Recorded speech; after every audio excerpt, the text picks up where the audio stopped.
Hey guys, this is another run on Maria's Intersecting wheel, and as you can see, this run is going to be a Celes solo run. First off, as you can see, I did get quite lucky at the start and I didn't get hit by the Confuse debuff.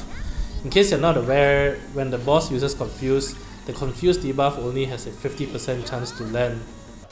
And I have to admit, for a Celes solo run, it is very RNG. You have to get extremely lucky because there are certain points in the fight where you actually have to hope that you don't get hit by Confuse or the run is over. One of those times is right at the start of the fight, as you have just seen. That part isn't too bad because all you really have to do is just reset the fight until Celes doesn't get hit by Confuse at the start. Now the boss always starts first because I have removed all of Celes's speed passives. And in case you're wondering why I did not give Celes some speed passive so that she can start first and avoid the first Confuse, that's really done on purpose. There are two reasons why. Firstly, when you remove all of Celes's speed passives, which includes her buff, boost, speed all passive as well, during the course of the fight, the bosses will buff themselves with turn rate up, and with all speed passives removed from Celes, the bosses actually get additional turns as compared to a scenario where you do have speed passives equipped on Celes, and those additional turns on the bosses actually translates to more damage during Celes's force time. The second reason why you want the boss to go first is that I'm actually holding off on using the Lenna base call right before the bosses use their second Confuse. So by letting them go with one Confuse at the start, it allows me a bit more time until I am forced to use the Lenna base call. Anyway, during the start of the fight, I had a Selphie friend come in, use wall once and use Rapture 4 times. That's really to help charge the force gauge.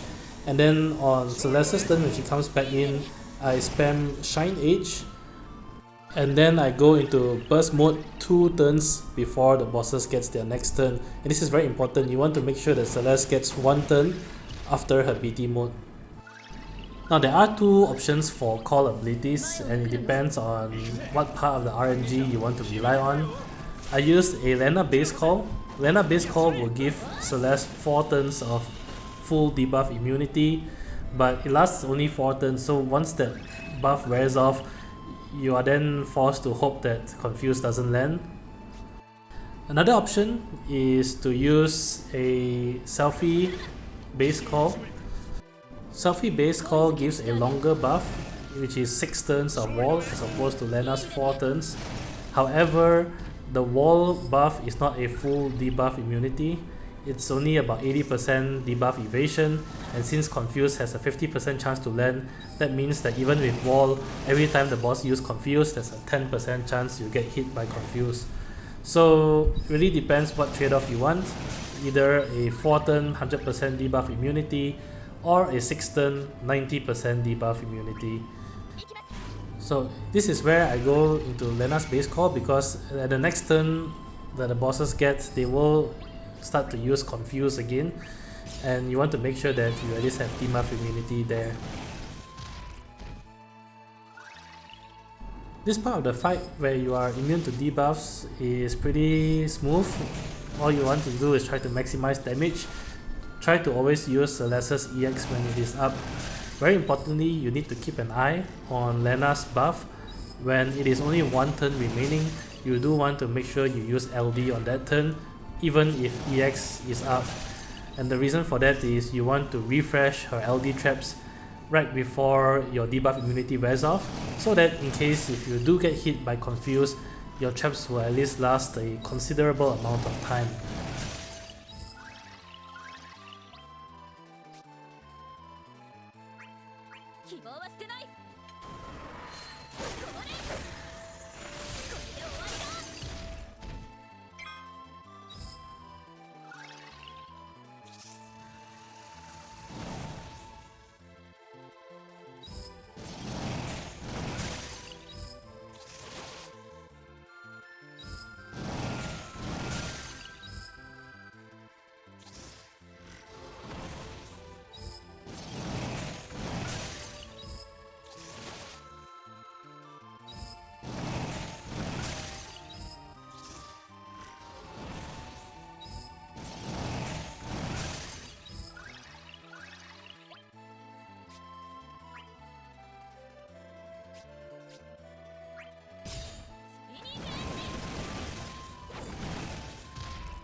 On hindsight, I think I shouldn't have used LD here because I will definitely use LD on Celeste's next turn to refresh her traps before her debuff immunity wears off, and it might be better to save this LD use right here and use something else instead.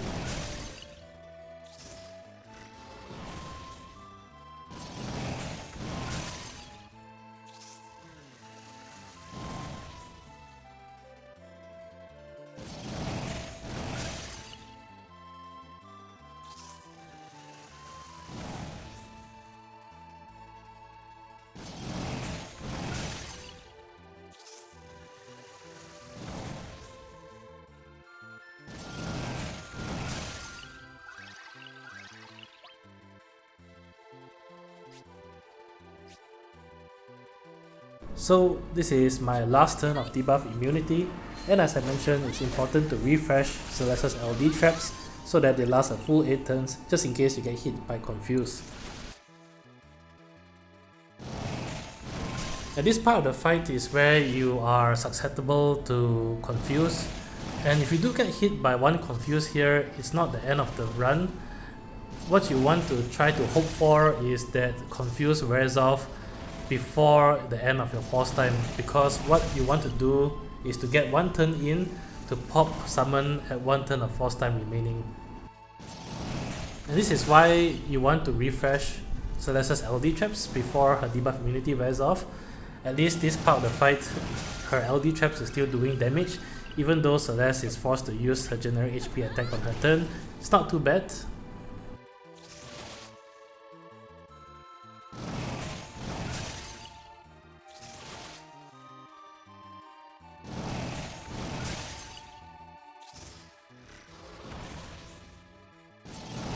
Sadly, I did get hit by Confuse again.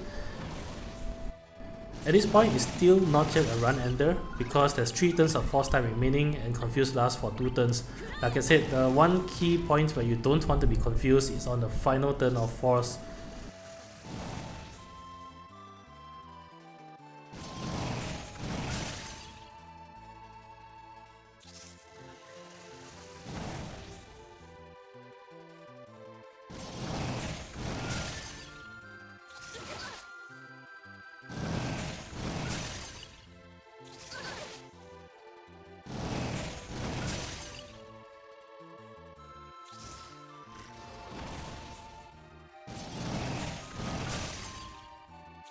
So with this action, Confuse wears off and I'm at my final turn of force. Celeste's LD traps also has worn off. Celeste's LD trap wearing off here is actually a good thing. That's because on the turn that the bosses will use Confuse, if they have sufficient Brave, instead of using Confuse, they will use a generic HP attack instead. So right after Ren, if the bosses are at low Brave, they will use Confuse, but since they have enough Brave, they actually use Somersault instead, which is good. At least this way you avoid getting confused. Right here is where you want to pop summon. Now the goal of summon mode here is not only for the damage that it does, but it's also to help you charge your force gauge so that you can hit 100% again pretty quickly. Very importantly, in the 6 turns inside summon mode, do not use Runic or additional ability. Those are instant turn abilities and actually charge the force gauge slower than all of Celeste's other abilities. So use any ability except her Runic and her additional ability here.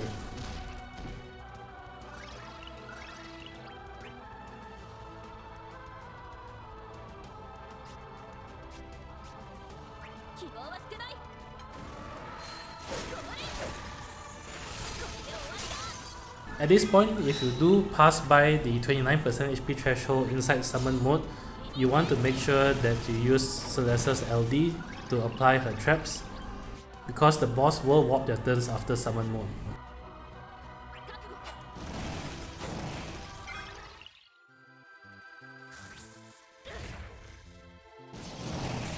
Now coming out of summon mode, the boss will trigger their force attack, but Celeste will always survive with last stand up. And this is where you want to use the Lenna LD call. The Lenna LD call provides healing and will be able to comfortably top up Celeste's health after this. At this point also, you are at 100% force gauge. Very importantly, as you have seen, I just used one runic. You should use one runic before you use Lenna LD Core and go into force time, because at this point, Celeste's runic buff is pretty low.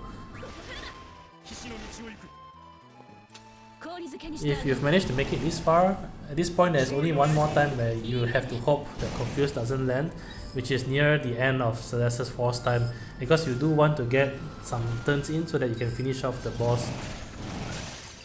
In the early parts of her second force time, it's actually okay if Celeste gets hit by Confuse. I did get lucky here and Confuse didn't land here, but even if it did, it's not the end of the run. The one that you want to hope that Confuse doesn't land is near the end of the force time instead. The good thing though is that since Confuse didn't land, it allowed me one turn here to be able to use her BT Plus and get her BT Aura up. Even if you don't have the opportunity to use her BT Plus, I don't think it's a run ender. You should still be able to make it in time.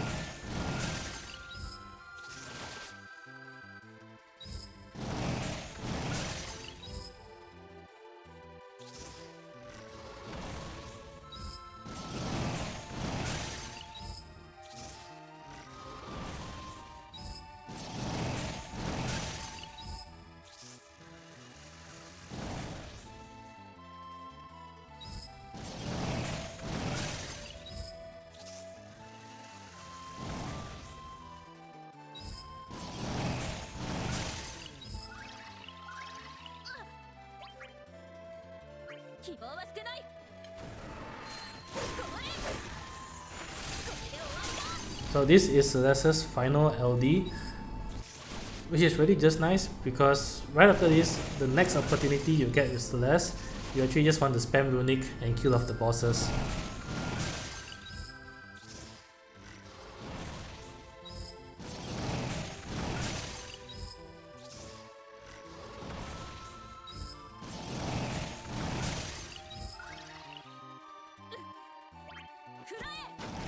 I did get hit by Confuse here, and from here on in is really just hoping that there will be a time where the Confuse debuff runs off and you are able to input some commands for Celeste.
Fingers crossed.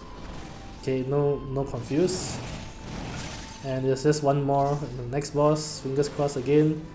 And I'm home free.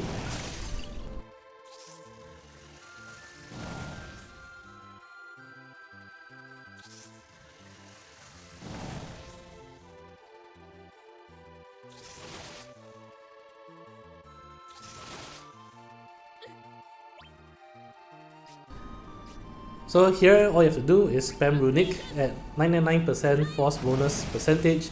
Runic will deal tremendous amounts of damage and allow you to close off the fight.